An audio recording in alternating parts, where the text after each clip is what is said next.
الحمدللہ سالانہ برسی کی مبارک محفل میں ہم سب کو حاضری کی سعادت حاصل ہے۔ اللہ رب العزت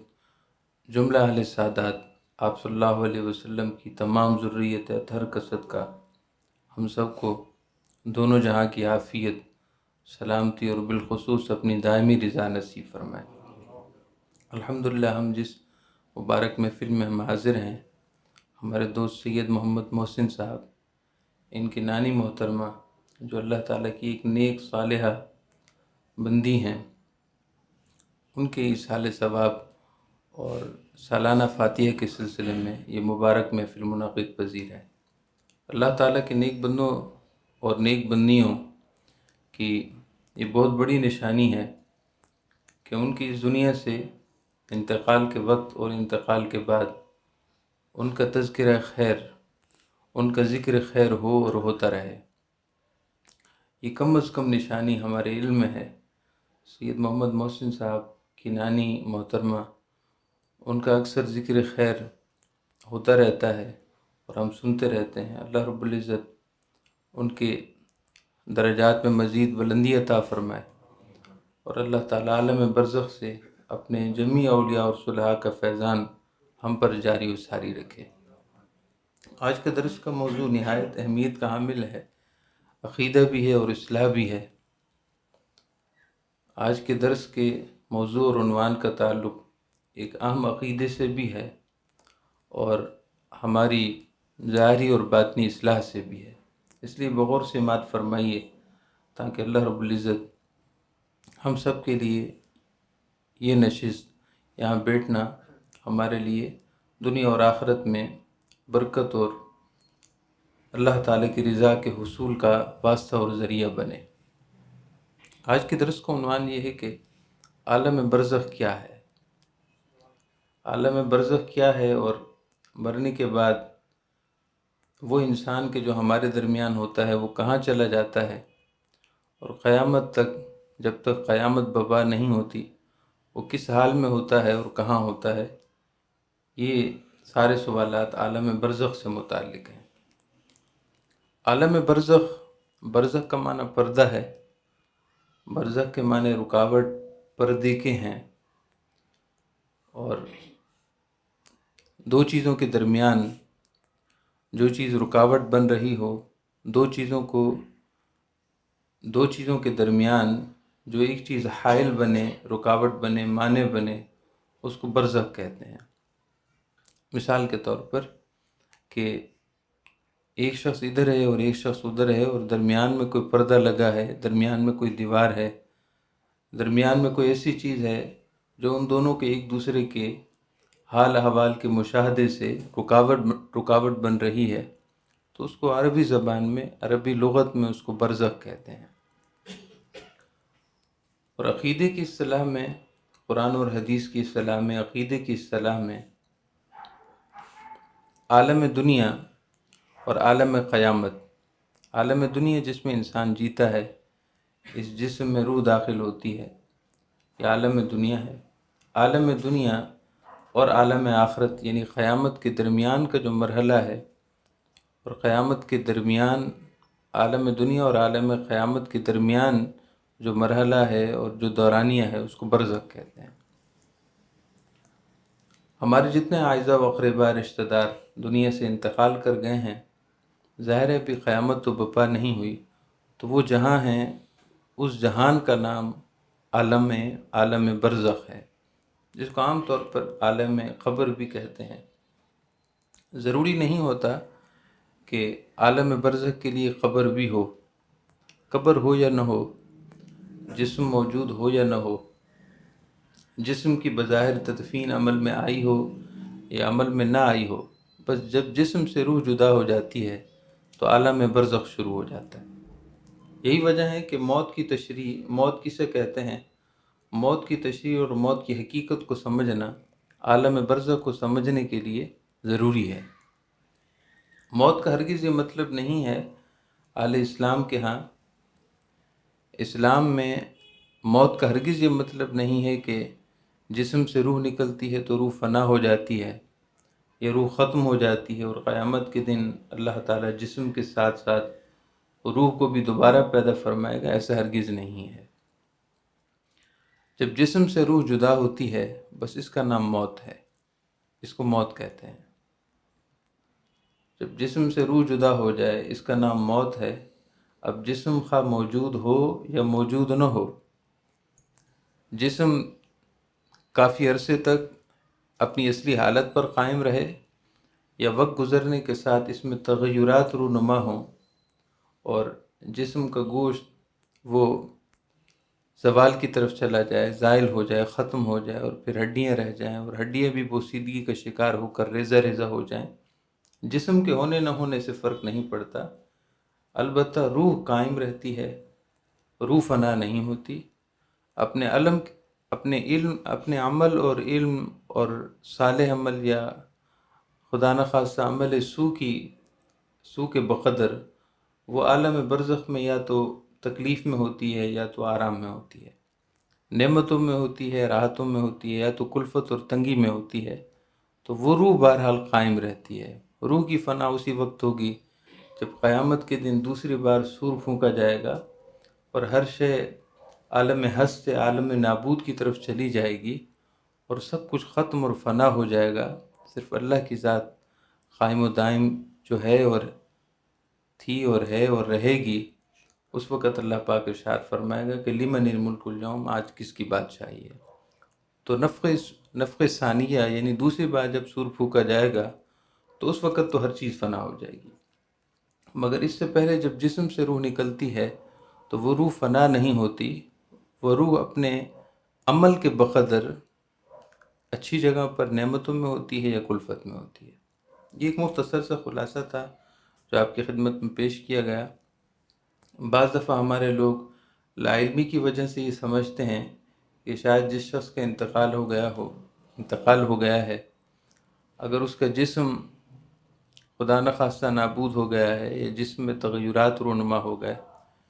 یا خدا نخواستہ فضائی حادثے کا یا بحری حادثے کا، دریا یا سمندر کے کسی حادثے کا کچھ شکار ہو جائے تو ظاہر جسم نہیں ملتے، جسم کے اعضاء اور اجزاء بھی نہیں ملتے، یا بعض دفعہ ویسے ہی ناگہانی ایسے حادثات، آتش زدگی کے، آگ لگنے کے وغیرہ کے، یا عمارتوں تلے دب جانے کے ایسے حادثات، ناگہانی حادثات رونما ہوتے ہیں کہ جسم نہیں ملتے،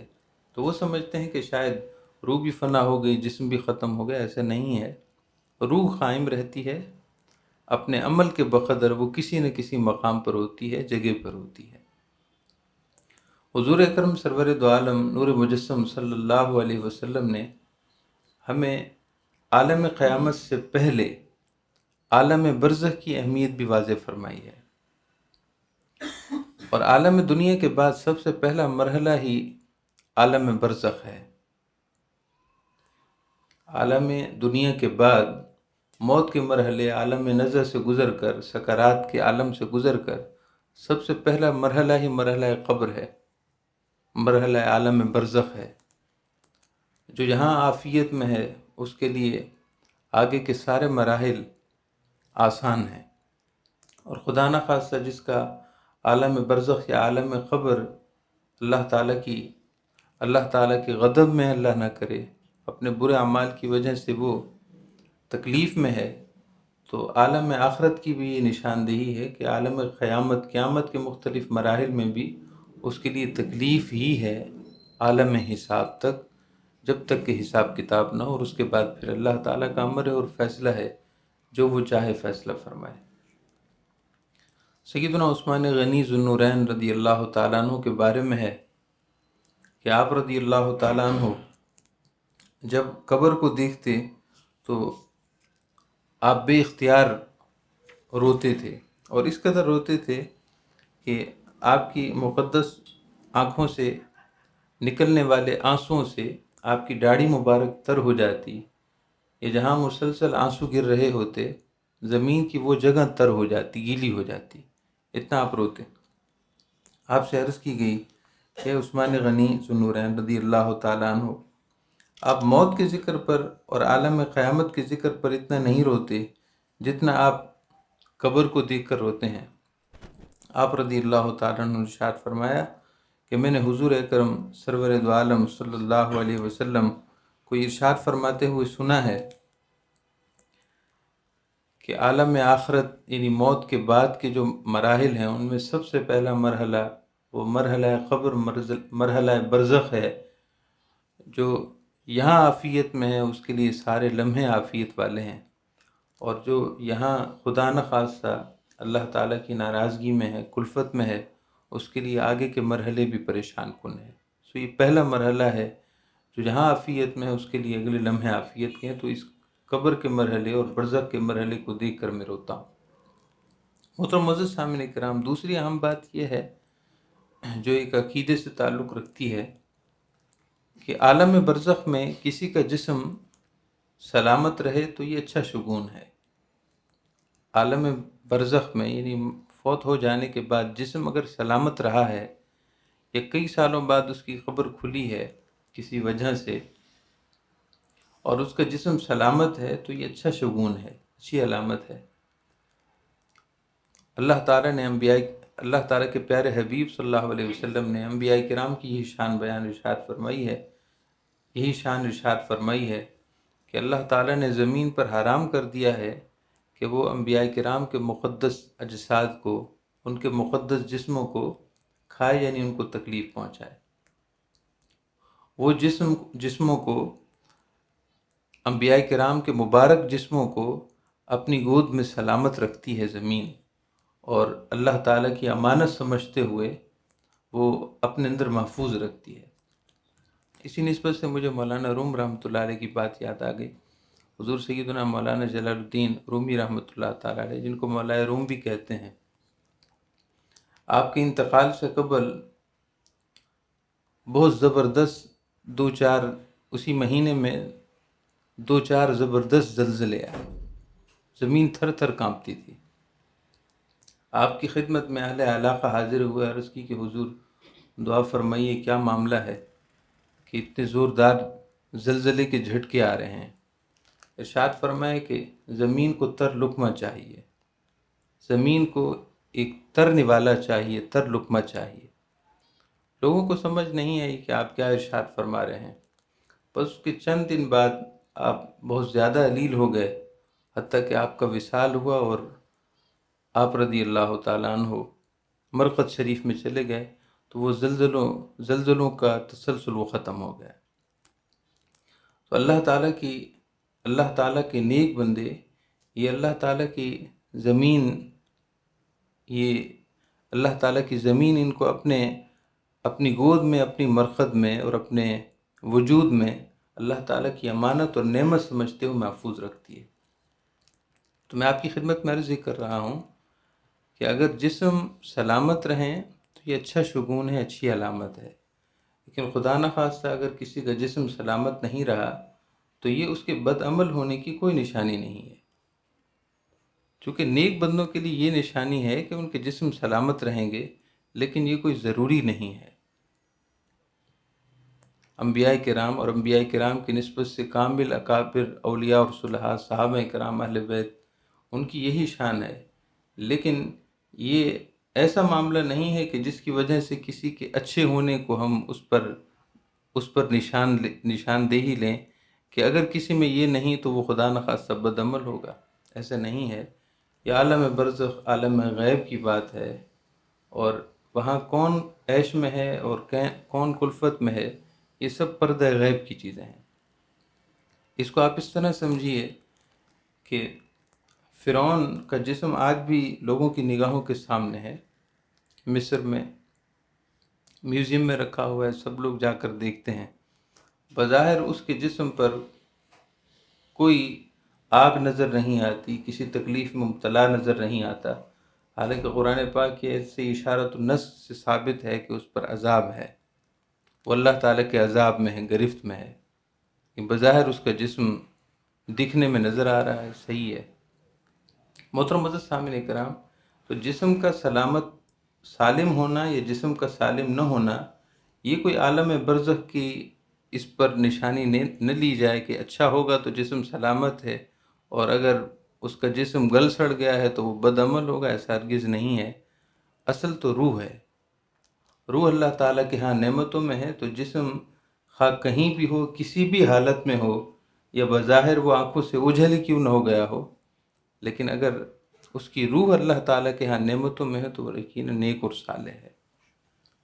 حضور اکرم سرور دو عالم صلی اللہ تعالیٰ علیہ وسلم نے عالم برزخ کی اہمیت کو واضح فرمانے کے لیے مسلسل ایسے اعمال بھی ارشاد فرمائے کہ جس میں یہ ارشاد ہوا کہ جس شخص نے یہ عمل کیا اس کے لیے قبر جہاں تک نگاہ جائے گی وہاں تک وسیع ہو جائے گی، اس کی اس کی قبر میں جنتی بچھونا بچھایا جائے گا، اس کی قبر میں جنتی نعمتیں ہوں گی، یہ جنت کی طرف سے اس کے لیے ہوا کی آمد و رفت کا سلسلہ اور جنتی نعمتوں کا سلسلہ شروع ہوگا۔ یہ سب اس لیے ہے کہ ہم عالم قیامت سے پہلے عالم برزخ کی حقیقت کو سمجھیں اور اس کے لیے پیش قدمی کریں۔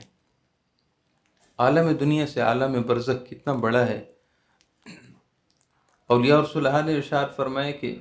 ہم اس دنیا میں آنے سے پہلے اپنی ماں کے رحم میں تھے، اپنی ماں کے پیٹ میں تھے، بطن مادر میں تھے، اور بطن مادر یعنی ماؤں کے بطون اور پیٹ، اس کا بھی ایک خاص حصہ رحم مادر میں، یعنی ایک بہت تنگ سی جگہ ہے۔ قرآن پاک کے مطابق ثلاث ظلمات، تین دبیز پردوں میں اللہ تعالیٰ نے اس بچے کو یا بچی کو پروان چڑھایا ہے اور وہ نشو و نما پاتا ہے۔ کتنی مختصر سی جگہ ہے جہاں بچہ بطن مادر میں، رحم مادر میں اپنے تقریباً 7، 8، 9 مہینے مراحل نشو و نما پاتا ہے، اور اس کی بنسبت دنیا کتنی بڑی ہے، دنیا کتنی وسیع ہے، یعنی اس کو کئی حصوں سے بھی ہم اس کو نسبت اور تناسب نہیں بتا سکتے۔ تو ارشاد فرمائے کہ جس طرح رحم مادر کے مقابلے میں عالم دنیا وسیع ہے، تو یہی نسبت عالم دنیا کو عالم برزخ کے ساتھ ہے۔ عالم دنیا کتنا بڑا ہے، لیکن عالم برزخ کے مقابلے میں یہ ایسے ہے جیسے ہم بطن مادر میں ہوں۔ جب ہماری آنکھیں بند ہوں گی، جب ہم اس دنیا سے کوچ کریں گے، تو اس کے بعد ہم جس جہان میں داخل ہونے والے ہیں وہ اس جہان سے اتنا بڑا ہے جتنا کہ جب ہم رحم مادر سے اس عالم دنیا میں آئے تھے اور یہ بڑا تھا۔ یہ تو فزیکلی اس کی وسعت کا بیان ہے، اور پھر اگر آپ مدت اور فاصلہ سمجھے تو فاصلہ کتنا بڑا ہے، یعنی اس کی طوالت کتنی زیادہ ہے۔ رحم مادر میں ہم تقریباً 9 ماہ رہے ہوں گے کم و بیش، اور عالم دنیا میں ہم اتنے سال رہ جاتے ہیں۔ اور پھر عالم برزخ کتنا بڑا ہے کہ آج سے ہزاروں سال پہلے جو لوگ انتقال کر گئے وہ اس وقت سے عالم برزخ میں ہیں، ابھی تک عالم برزخ میں ہیں، اور جب تک قیامت نہیں ہوتی وہ عالم برزخ ہی میں ہے۔ کتنا بڑا ہے عالم برزخ۔ مثلا صحابہ کرام علیہم رضوان آج سے تقریباً 1450 سال تقریباً قبل انہوں نے عالم برزخ میں داخل ہوئے، اور اب تک وہ عالم برزخ میں تشریف فرما ہیں، اور قیامت تک عالم برزخ میں تشریف فرما رہیں گے اللہ تعالیٰ کی نعمتوں اور راحتوں میں۔ تو دنیا کی راحت کو لے کر اور عالم برزخ کی کلفت کو خرید لینا یہ بہت گھاٹے کا سودا ہے۔ یہ ایسے ہی ہے جیسے کوئی شخص کرائے کے گھر میں چند مہینوں کے لیے اپنے لیے سہولت اور آسائشیں جمع کر دے، لیکن جب اپنے اصلی مکان میں جائے جہاں اسے ہمیشہ کے لیے رہنا ہے، جب تک وہ ہے، اپنے اصلی گھر کے لیے وہ کچھ نہ کر سکے، تو ایسے شخص کو ناسمجھی کی طرف منسوب کیا جائے گا کہ کتنا ناسمجھ ہے، کرائے کے مکان میں اس کو چند مہینے کے لیے رہنا تھا، اس نے اتنا سب کچھ اکٹھا وہاں کر لیا، رنگ و روغن کرا لیا، تعمیرات کرا لی، حالانکہ اسے پتہ تھا کہ چند مہینوں کے لیے رہنا ہے، لیکن اتنا بڑا اثاثہ اس نے کرائے کے مکان پر خرچ کر دیا۔ جب اپنے اصلی گھر گیا تو کوئی اثاثہ نہیں ہے کہ وہاں دیواروں پر رنگ و روغن کرا سکے یا ڈیکوریشن کے لیے یا دیگر سہولیات وہاں مہیا کرا سکے۔ سب کچھ تو وہ اپنے کرائے کے مکان میں چھوڑا ہے، اور ایسی چیز ہے نہیں کہ وہاں سے اکھیڑ کر لے کر آ جائے۔ تو یہی مثال ہماری ہے، اگر ہم عالم دنیا جو ہمارے لیے کرائے کا گھر ہے، کرائے کے گھر کی مانند ہے، اس کے لیے بظاہر ساری سہولتیں اکٹھی کر دیں، اور عالم برزخ جہاں ہمیں قیامت تک رہنا ہے وہاں کے لیے کچھ نہ ہو۔ عالم برزخ کا مکان کیا ہے؟ عالم برزخ کا مکان یا عالم برزخ میں رہنے کی جگہ وہ انسان کے عمل کے بقدر ہے۔ ہماری کتابوں میں لکھا ہے، آپ بحر شریعت اٹھائیے، مولانا امجد علی اعظمی صاحب رحمۃ اللہ تعالیٰ علیہ نے بحر شریعت کا پہلا حصہ وہ عقائد پر مشتمل ابواب بندی کی ہے۔ اللہ تعالیٰ کے ذات کے بارے میں کیا عقیدہ ہونا چاہیے، انبیاء کے بارے میں اور بالخصوص آپ صلی اللہ علیہ وسلم کے بارے میں ضروری عقائد کیا ہیں، فرشتوں کے بارے میں کیا عقیدہ ہونا چاہیے، ایسے ہی عالم برزخ، عالم قیامت۔ تو وہاں آپ نے اس بات کی وضاحت فرمائی ہے کہ مرنے کے بعد انسان کی روح وہ جسم مثالی یا بدن مثالی میں منتقل ہوتی ہے، اور جتنا وہ نیک ہوتا ہے اللہ تعالیٰ اس کو اتنا ہی بڑا گھر عطا فرماتا ہے۔ وہ جتنا نیک ہوتا ہے اللہ تعالیٰ اس کو اتنا ہی بڑا اور نعمتوں والا گھر عطا فرماتا ہے۔ اگر آپ سمجھنا چاہیں تو بعض ایسے اولیاء اور صلحاء ہیں جن کا اتنا بڑا گھر ہے، اتنی بڑی جاگیر ہے کہ زمین اور پہلا آسمان سب ان کی جاگیر ہے، جہاں چاہیں جاتے ہیں اور جہاں چاہتے ہیں آتے ہیں۔ یعنی زمین نہ صرف زمین بلکہ پہلا سارا آسمان ان کی جاگیر ہے۔ ان کی روحیں اللہ تعالیٰ کے امر سے، حکم سے آزاد ہیں۔ بعض ایسے ہیں جن کا گھر دوسرے آسمان تک، کسی کا تیسرے آسمان تک، کسی کا عرش تک۔ اللہ تعالیٰ کے کبار اولیاء اور صلحاء جیسے حضور سید غوث العظم ہیں، حضور سید خواجہ اجمیر ہیں، حضور بابا فرید الدین گنج شکر ہیں، یہ کبار اولیاء اور صلحاء ہیں۔ ان کی شان تو یہ ہے کہ اللہ تعالیٰ کے عرش کے سائے میں ان کی روحیں اللہ تعالیٰ کے انوار اور تجلیات کے مشاہدے میں ہیں۔ عالم بالا پر، عرش کے زیر سایہ عالم بالا پر اللہ تعالیٰ نے ان کو یہ حکومت اور یہ شان عطا کر رکھی ہے۔ باقی نیچے والے درجے تو نیچے والے درجے ہی ہیں۔ محترم معزز سامعین کرام، یقیناً عالم برزخ کی وہ جاگیریں جو قیامت تک کے لیے اللہ تعالیٰ نے عطا کی ہیں، وہ اس عالم دنیا کے مقابلے، عالم دنیا اس کا کیا مقابلہ کر سکتی ہے؟ لیکن ہمیں عالم برزخ کی چونکہ کیفیت کا اندازہ نہیں، لہذا ہم ساری چیزیں جنت کے لیے سمجھتے ہیں کہ جنت میں یہ ہوگا اور جنت میں وہ ہوگا۔ وہ تو اپنی جگہ ہے، لیکن اس سے پہلے مختلف مراحل سے ابھی ہم نے گزرنا ہے۔ کئی مراحل ہیں جن سے گزرنے کے بعد عالم حساب ہوگا اور اس کے بعد ساری چیزیں ہیں۔ ابھی سب سے پہلے تو ہمیں مرنے کے بعد عالم برزخ کا سامنا کرنا ہے، اور عالم برزخ کو عالم دنیا سے چونکہ بہت زیادہ قربت ہے، بہت زیادہ ایک دوسرے کے قریب ہیں، لہذا عالم برزخ کو عالم دنیا سے سمجھنا آسان ہے۔ اس کی مثالیں اور اس کی تمثیلات اور تشبیہات بہت ہیں کہ ہمیں انسان کی عقل قریب تر ہے عالم برزخ سے۔ حضور اکرم سرور دو عالم صلی اللہ علیہ وسلم ایک بار تشریف فرما تھے کہ حضور سیدنا حضرت جعفر طیار، تو ہاتھ میں آپ کے جھنڈا تھا اور ایک ہاتھ سے آپ تلوار چلا رہے تھے، تو دشمنوں نے آپ کا دایاں ہاتھ قلم کر دیا، کاٹ دیا۔ تو آپ نے وہ جہاد کا، اسلام کا جھنڈا دوسرے ہاتھ میں پکڑ لیا، حتیٰ کہ آپ کا دوسرا ہاتھ بھی قلم کر دیا گیا، شہید کر دیا گیا۔ تو آپ نے اپنے منہ میں جھنڈا اپنے دانتوں میں دبا لیا، حتیٰ کہ دوسرے مجاہد صحابی جن کے لیے حضور نے نشاندہی کی تھی، انہوں نے جھنڈے کو تھام لیا اور آپ اسی حالت میں شہید ہو گئے۔ تو ایک بار آپ صلی اللہ علیہ وسلم تشریف فرما تھے اور آپ نے ارشاد فرمایا کہ اللہ تعالیٰ نے حضرت جعفر رضی اللہ تعالیٰ عنہ کو عالم برزخ میں، عالم آخرت میں اللہ تعالیٰ نے ان کو دو نور کے پر عطا کیے ہیں۔ وہ جو دو بازو ان کے شہید ہو گئے، اللہ تعالیٰ نے ان کی جگہ انہیں دو نوری پر عطا کیے ہیں۔ وہ اللہ کے حکم سے جہاں چاہتے ہیں اڑتے ہیں، پرواز کرتے ہیں۔ اللہ کے حکم سے جہاں چاہتے ہیں اڑتے ہیں، پرواز کرتے ہیں۔ اب وہ پرندوں کی سی پرواز تو نہیں ہے،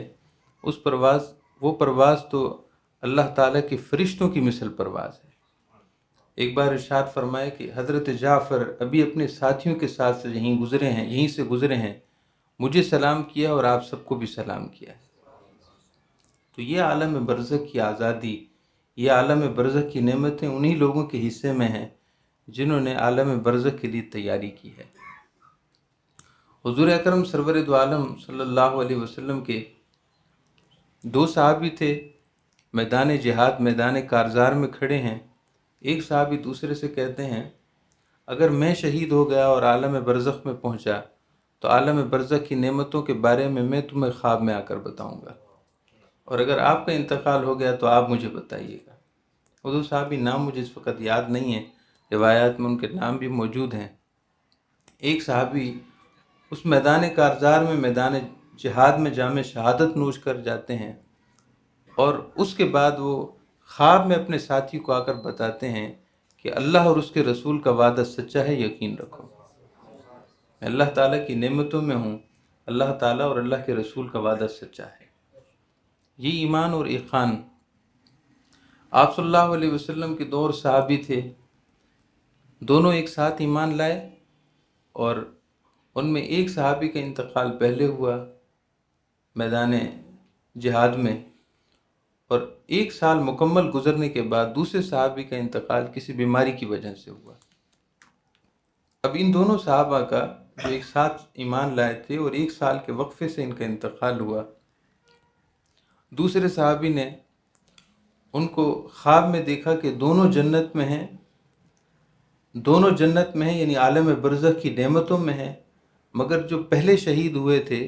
ان کا درجہ کم ہے، اور جو بعد میں شہید ہوئے 1 سال بعد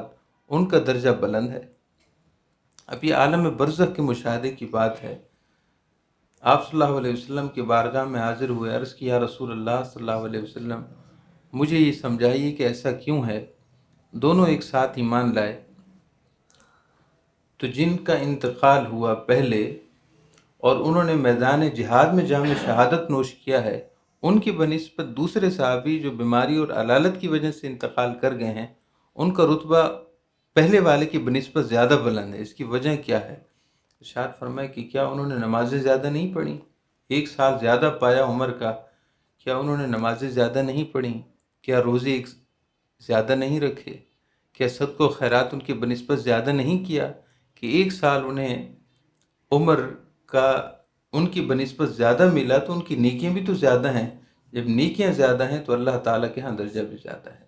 ابھی عالم برزخ کی بات ہے۔ محترم معزز سامعین کرام، ہمیں ایسی نیکیاں کرنے کی ضرورت ہے کہ جو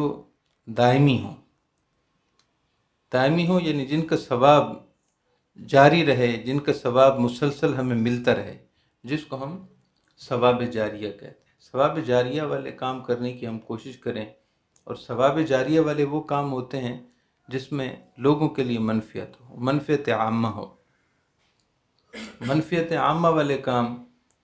وہ انسان کے فوت ہو جانے کے بعد بھی اس کے لیے ثواب جاری کے طور پر رہتے ہیں، اور اس کا سب سے بڑا فائدہ عالم برزخ میں ہمیں ملتا ہے۔ مثلاً آپ صلی اللہ علیہ وسلم کا ارشاد گرامی ہے کہ جس نے قرآن شریف مصحف شریف چھوڑا،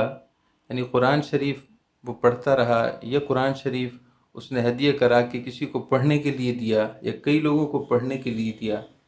وہ اس دنیا سے انتقال کر جائے گا، مگر جب تک وہ قرآن شریف پڑھا جاتا رہے گا یا پڑھنے والے اس کو پڑھتے رہیں گے اور ان کی وجہ سے کچھ اور لوگ پڑھتے رہیں گے، یہ ثواب کا سلسلہ انہیں بھی ملے گا، اور جس شخص نے یہ نیکی کے سلسلے کے لیے جو سبب بنا، اللہ تعالیٰ یہ ثواب اس کے لیے بھی جاری فرمائے گا۔ ارشاد فرمائے کہ جس نے لوگوں کے لیے پانی کا اہتمام کیا، پانی پینے کا اہتمام کیا، کنواں کھدوانے کا ذکر ہے، کنواں کھدوانے میں ساری وہ چیزیں شامل ہیں جس میں لوگوں کے لیے پانی کی فراہمی کا بندوبست ہو سکے۔ ارشاد فرمائے کہ یہ نیکی کا سلسلہ ثواب جاریہ ہے کہ اس شخص کے انتقال کے بعد بھی یہ ثواب کا سلسلہ اس کے لیے جاری رہے گا۔ من بنا مسجدا للہ او کما قال علیہ الصلوۃ والسلام، جس نے اللہ کا گھر بنایا، اس کے لیے اللہ تعالیٰ جنت میں گھر بنا دیتا ہے۔ جنت کا گھر تو اپنی جگہ ہے، لیکن جب تک مسجد میں لوگ نماز پڑھتے رہیں گے، باتیں کرتے رہیں گے، اور وہ مسجد قائم ہے، بھلے کوئی نماز پڑھنے نہ بھی آئے، مسجد قائم ہے، تو اللہ تعالیٰ اس کار خیر کا ثواب اس کے لیے ثواب جاریہ کے طور پر اس کے لیے وہ سلسلہ جاری رہے گا۔ یہ عالم برزخ کی نیکیاں ہیں۔ محترم معزز سامعین کرام، میں اکثر و بیشتر سوچا کرتا تھا کہ بڑے بڑے اولیاء اور صلحاء ہیں، بظاہر انہوں نے اتنے بڑے بڑے مدرسے نہیں بنائے۔ مثلا ہماری مسجد کے امام صاحب ہیں، امام صاحب حضور پیر سیدنا جلال الدین چشتی صابری رحمۃ اللہ علیہ، آپ کے انتقال کو کافی سال گزر گئے۔ حضور سیدی علامہ قاری مصلی الدین قادری رحمۃ اللہ تعالیٰ علیہ اور آپ ہم زمانہ ہی تھے،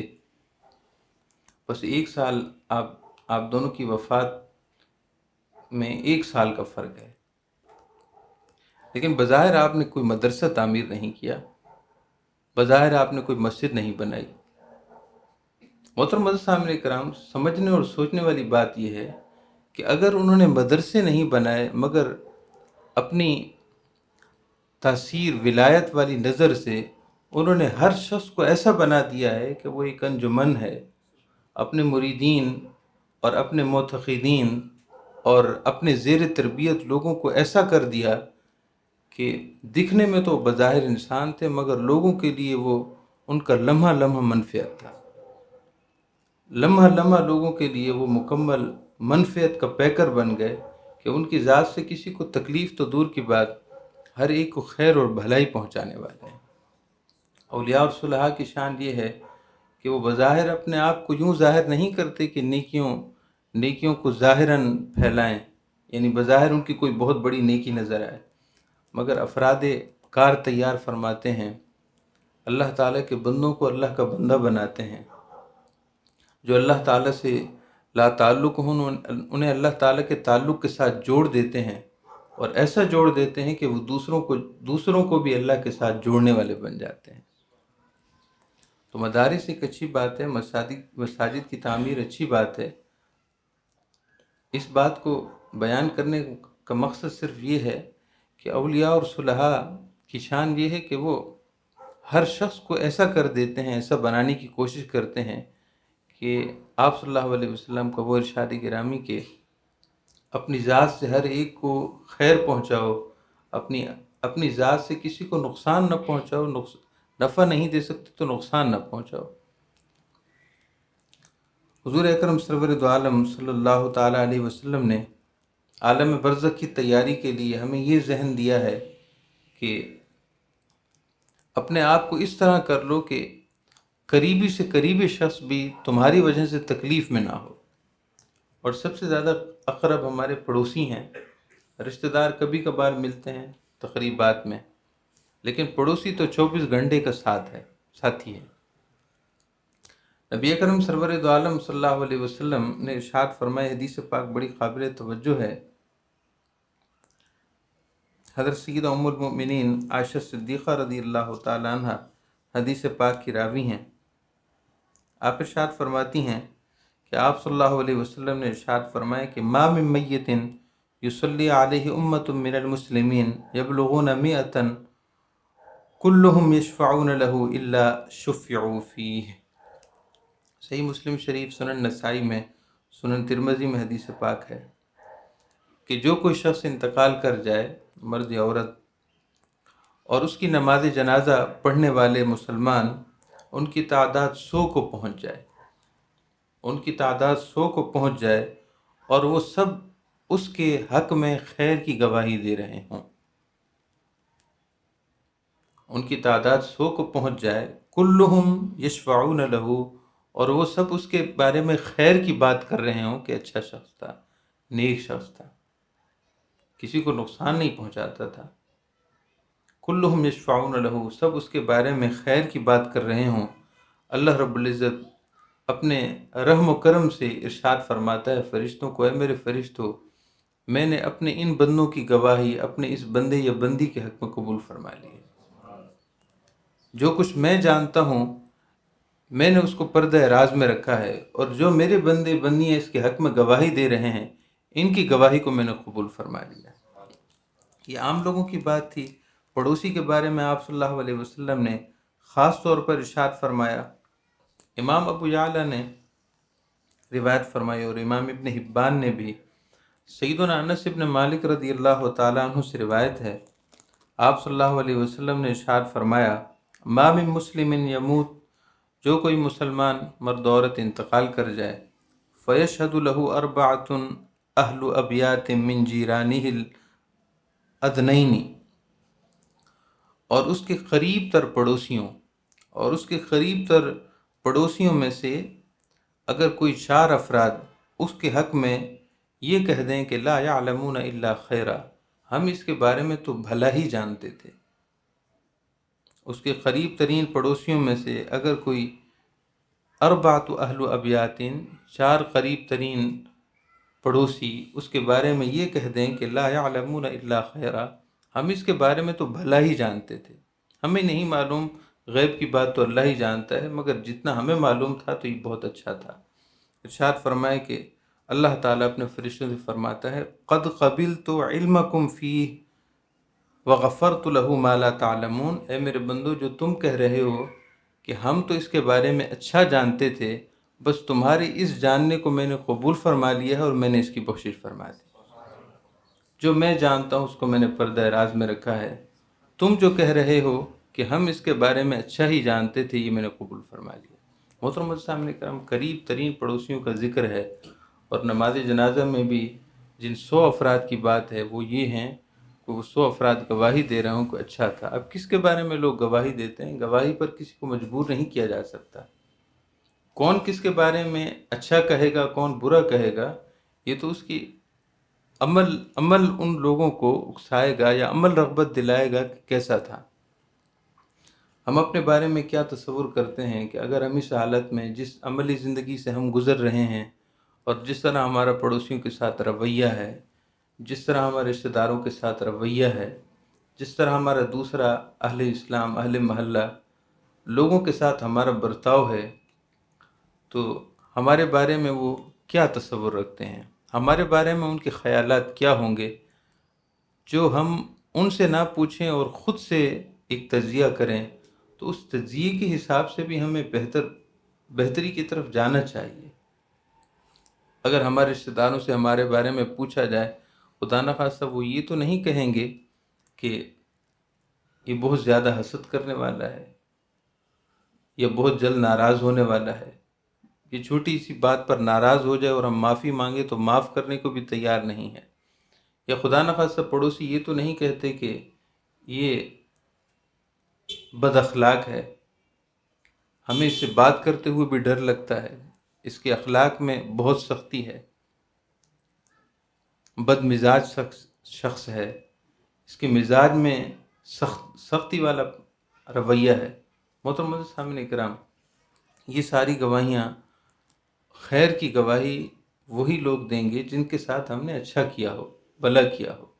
سبحان اللہ، قربان جائیے، اولیاء اور صلحاء کی شان پر انسان کی عقل دنگ رہ جاتی ہے کہ جنہوں نے ان کا زمانہ پایا انہوں نے بھی ان کے لیے خیر کی بات کی، اور جنہوں نے ان کے زمانے نہیں پائے وہ بھی ان کے گن گا رہے ہیں، وہ بھی ان کا نام لیتے ہیں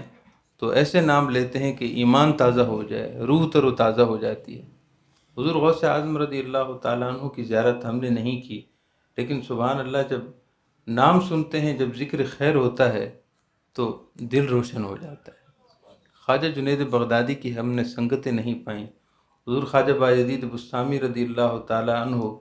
کی زیارت ہم نے نہیں کی، ایسے ہی حضور سیدنا داتا گنج بخش علی حجویری ہیں، حضور سیدی خواجہ اجمیر ہیں، حضور سیدی بابا فرید الدین گنج شکر ہیں، اعلیٰ حضرت قیاس حضور سیدی اعلیٰ حضرت ہیں، حضور سیدی خواجہ مجدد الفسانی ہیں، حضور سید پیر مہر علی شاہ صاحب ہیں، یا ہمارے علاقے کے ہیں حضور پیر سید دولہ شاہ، حضور سید دولہ شاہ بخاری سبزواری ہیں، یا حضور قطب شاہ بخاری جو ہیں، ماشاءاللہ ان کے قریب سے ہی گزریں تو ایسا لگتا ہے کہ جنت کے قریب سے گزر ہو رہا ہے۔ محترم معزز سامعین کرام، یہ اس لیے ان کی شانیں ہیں کہ انہوں نے اپنی ساری زندگی اس طرح سراپا خیر گزاری ہے کہ ہر ایک کو اپنی ذات سے نفع ہی دیا ہے۔ محترم معزز سامعین کرام، ان کی یہی گہری نظریں تھیں اور اہل محبت کا یہی ایک شیوہ اور طریق تھا جس کی وجہ سے آج ان کی حکومت دلوں پر ہے۔ سید پیر مہر علی شاہ صاحب رحمۃ اللہ علیہ کا انتقال ہوا تو اس علاقے میں گولڑا شریف کے آس پاس سکھوں کی زیادہ آبادی تھی. اب کم ہو گئے، ورنہ اس وقت جب یہ خانوادہ وہاں کر آباد ہوا تھا تو وہ علاقہ سارا سکھوں کا تھا. سید پیر مہر علی شاہ صاحب رحمۃ اللہ علیہ کا انتقال ہو، جب نماز جنازہ ہوئی، ہزاروں کی تعداد میں اہل اسلام جمع تھے، تو نماز جنازہ کی صفیں بندی ہوئی تھی اور سب سے پیچھے سکھ ہاتھ باندھ کر کھڑے ہوئے تھے اور سکھوں کا ازدحام تھا، اور وہ سب کہہ رہے تھے کہ یہ صرف مسلمانوں کا پیر نہیں، یہ جگت پیر ہے، یہ جگ کا پیر ہے، سارے عالم کا پیر ہے. اے مسلمانوں، یہ صرف تمہارا پیر نہیں، یہ ہمارا بھی پیر ہے. حضور خواجہ اجمیر کے مزار پہ آپ چلے جائیں، آپ کو جس طرح مسلمان بکثرت، اہل اسلام بکثرت عقیدت سے حاضری دیتے ہوئے نظر آئیں گے، وہیں اسی طرح کافر اور ہندو بھی بادب ہو کر حاضری دیتے ہیں. کیا وجہ ہے؟ حالانکہ ہم عقیدہ نہیں ہیں، ہم مذہب نہیں ہیں، لیکن اس کے باوجود اتنی محبت، وہ محبت وہی ہے کہ جو اللہ رب العزت حدیث قدسی میں ہے کہ اللہ جس سے محبت کرتا ہے، جبریل امی کو حکم دیتا ہے کہ جاؤ زمین میں منادی کرا دو کہ میں اس سے محبت کرتا ہوں، تم بھی اس سے محبت کرو. سارے لوگ خود بخود محبت کرنا شروع ہو جاتے ہیں. اللہ تعالیٰ جمیع اولیاء اور صلاح کا فیضان ہم پر جاری و ساری فرمائے. عالم برزخ میں اللہ تعالیٰ ہم سب کو عافیت عطا فرمائے. عالم دنیا اور عالم برزخ میں اللہ تعالیٰ ہم سب کو اپنی رضا عطا فرمائے. سید محمد محسن صاحب، اللہ تعالیٰ ان کی نانی مرحومہ کے درجات بلند سے بلند تر فرمائے. وما علینا الا البلاغ.